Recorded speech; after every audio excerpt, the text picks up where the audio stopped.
बात का डर था वही हुआ। इन लोगों का गेम प्लान काम कर गया। सचिन और नेहा एक साथ भागे इंडिया छोड़कर विदेश। इस बात की जानकारी पड़ोसियों ने दी। नमस्कार, स्वागत है आप लोगों का हमारे वीडियो में। दोस्तों, क्या हो रहा है मुझे नहीं समझ में आ रहा है।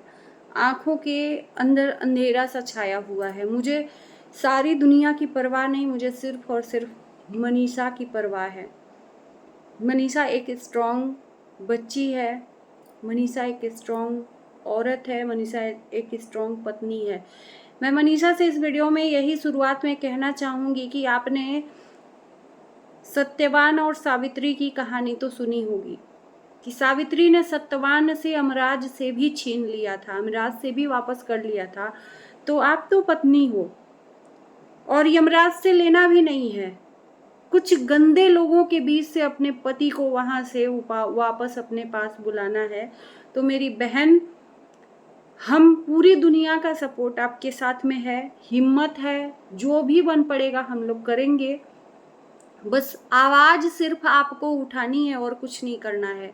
जब तक आप अपनी मुंह से आवाज नहीं उठाओगे, लोगों को सच्चाई नहीं बताओगे, ये लोग जो भी आपके लिए फेक बोल रहे हैं उनका मुंह बंद नहीं करोगे, तब तक हम लोग कुछ नहीं कर सकते। कुछ लोग बोल रहे हैं कि मनीषा और पूरी फैमिली मिली हुई है, ये डॉलर की कमाई, डॉलर की चाहत है, ये जानबूझकर किया जा रहा है, इनको सिर्फ पैसा चाहिए।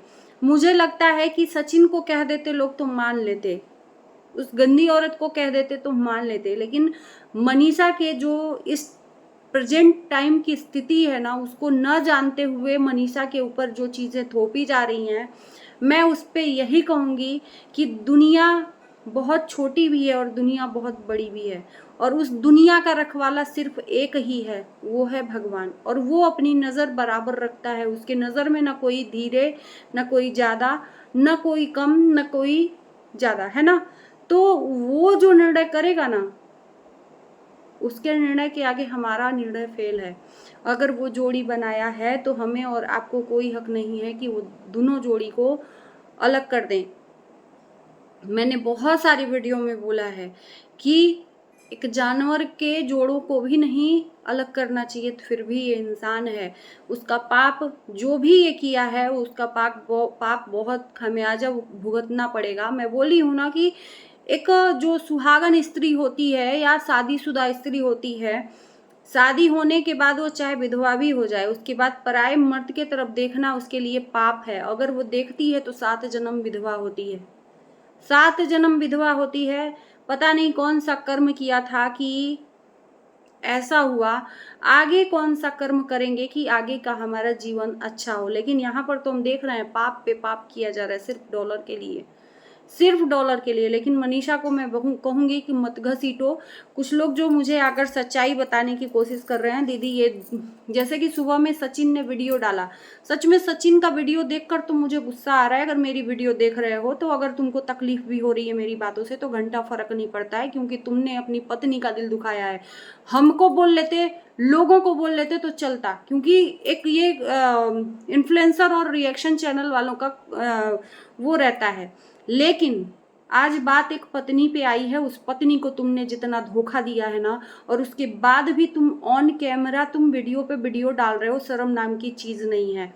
सॉक्ड सचिन के एक एक मुंह से निकली हुई बात सारी झूठी। सचिन ने बोला कि मेरा 2-3 दिन का पहले से ही मैंने बोल रखा था। अरे सोशल मीडिया पे नहीं बोल रखे थे, अपने मुंह से तुम जो भी बोलो सोशल मीडिया पर लोगों को झूठा बताने के लिए कि मेरा ये जाने का प्लान पहले से था। नहीं, पहले से नहीं था। तुम इस कंडीशन में जो भी जूझ रहे हो ना, उससे निकलना चाहते हो, या जो भी है तुम्हारे मन में, झूठा आकर एक बता दिया और ऑडियंस मान ली। तो ये ऑडियंस इतनी बेवकूफ नहीं है, चू नहीं है कि तुम्हारी बातों पे हर विश्वास करेगी।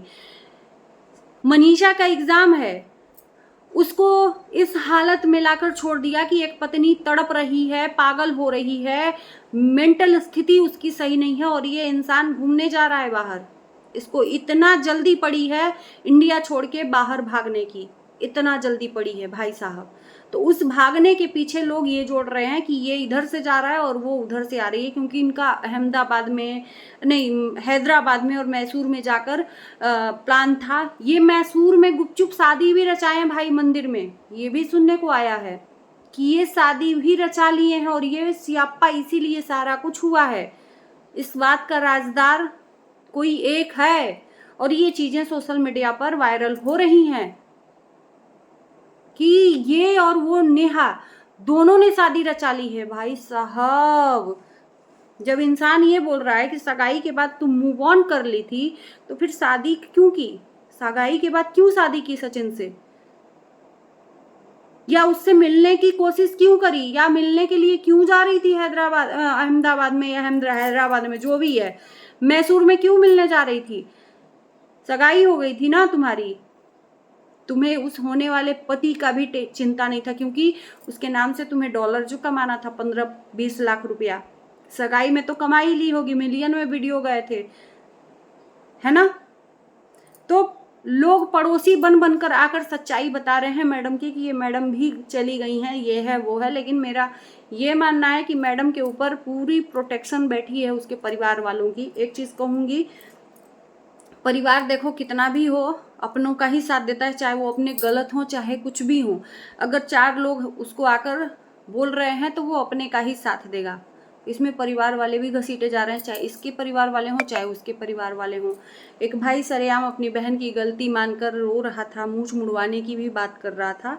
और उस भाई की लाइफ में सबसे बड़ी खुशी आई है, यानी कि वो बाप बन गया है। वो खुशी को शेयर भी नहीं कर सकता, सिर्फ अपनी बहन की वजह से। बहन ने उसकी खुशियां भी छीन ली। और ये मैडम का मैं वीडियो बार बार मेरे सामने आ रहा है, लोग भेज भी रहे हैं, अब तो लोग लिंक भी भेज रहे हैं पहले की वीडियो। ये जहां जाती हैं सिंपैथी गेन करती हैं। सरिता दीदी के फंक्शन में गई, वहां रोना धोना शुरू किया, अपने आंसू दिखाने शुरू किए कि भैया मेरी लाइफ में तो बहुत ही सदमे हैं, मेरी लाइफ में तो बहुत ही उदासी है, मैं तो अबला नारी हो गई हूँ, मेरा तो पति ही नहीं है। हर जगह हर खुशी के फंक्शन में ये मातम का माहौल बनाती थी और सिंपैथी गेन करती थी कि सब मुझे देखें। जैसे कि मीशू जी ने अपने वीडियो में बोला कि अटेंशन मुझे चाहिए भैया, और किसी को नहीं चाहिए। जहां ये बैठी है सारे लोग इसको देखो और इसको बोलो। तो ये मैडम वहां पर जो सरिता दीदी के यहाँ ये जब गई थी, वहां पर अटेंशन लेके भारी बैठी थी। इनको पायल पहनाया जा रहा है, चारों तरफ से लोग घेरे हुए हैं। भाई साहब क्या सातिर औरत है, मानना पड़ेगा। अटेंशन किलर है ये। अटेंशन का माहौल बनाकर लोगों की सिंपैथी गेन करती है। और आज ये हुआ कि एक घर ही तोड़ दी, पति पत्नी को ही दूर कर दी। घबराओ मत, तुम कभी जिंदगी में सुखी नहीं रहोगी। ये मेरी नहीं बद्दुआ, मैं तो किसी को बद्दुआ ही नहीं देती हूँ। इतनी मेरी वीडियो है, ये मनीषा के दिल से निकली हुई बद्दुआ है। कभी तुम सुखी लाइफ में हो ही नहीं सकती। और फिर ये मत सोचना कि मेरे लाइफ में इतने दुख क्यों हैं। इस घड़ी को याद कर लेना कि एक पत्नी को तुमने खून के आंसू रुलाए हैं, है ना? ये पल याद कर लेना। जिस पत्नी को उसका अधिकार नहीं है कि अपने पति के साथ में रहे, उसके साथ टाइम स्पेंड करे, ये डंडे घुमाती थी सचिन को कैसे उसको उसकी पत्नी के साथ में रहना है। आज सारा पाप खत्म हो गया ना, फूट गया ना। आज मुंह में जबान नहीं है, लोगों की आंखों में आंखें मिला के बात करने का हिम्मत नहीं है कि आकर लोगों के सामने तुम 2 टूक बातें करो। बाद में आओगी, बाद में भी हम लोग दम रखते हैं तुम्हारा अब जवाब देने को। आओ ना, तुम बात तो करो। तो ये चीजें हैं, सामने आ रही हैं। मेरा नहीं मानना है कि ये शादी कर ली हैं, शादी किए हैं नहीं किए हैं, क्योंकि ये बात पूजा जी भी अपने वीडियो में बोली हैं कि जब तक हम चीजें देखेंगे नहीं, सबूत देखेंगे नहीं, तब तक हम नहीं मान सकते, है ना? और सबूतों के पे भी दुनिया टिकी हुई है। सबूत दिखाओ कि ये शादी कर चुके हैं नहीं कर चुके हैं। और बहुत बड़ी सच्चाई, जो सच्चाई है वो सामने लाओ। तो सच्चाई जो है वो हमारे सामने अभी तक आई नहीं है, एक्चुअल में नहीं आई है। देखते हैं, उस सच्चाई का हम भी इंतज़ार करेंगे और आप भी साथ साथ इंतज़ार करिए। और बहुत सारे लोग, देखो हम उन लोगों का कोई भी गलती नहीं मानेंगे जो लोग फेक न्यूज़ या जो भी बना रहे हैं, क्योंकि ये हवा तो इन्होंने ही दी है ना, इसीलिए तो ये सब चीज़ें किया सोशल मीडिया पर। इनको अच्छे तरीके से पता है कि यहाँ पर इनके परिवार की एक छींक भी आती है, जैसे पूजा जी ने बोला, तो वो भी कंट्रोवर्सी हो जाती है। तो इनको पता था कि हम कुछ भी यहाँ बोलेंगे तो उसका सियाप्पा होगा, और हो गया। तो ये जानबूझकर की गई गलती है, अनजाने में की हुई गलती नहीं है। तो इसका खामियाजा तो इनको भुगतना ही पड़ेगा, लेकिन उसमें पिस रही है बेचारी मनीषा। आपका क्या कहना है ज़रूर कमेंट बॉक्स में बताना। मिलते हैं नई वीडियो के साथ, तब तक के लिए दिमाग चकरा गया है भाई साहब।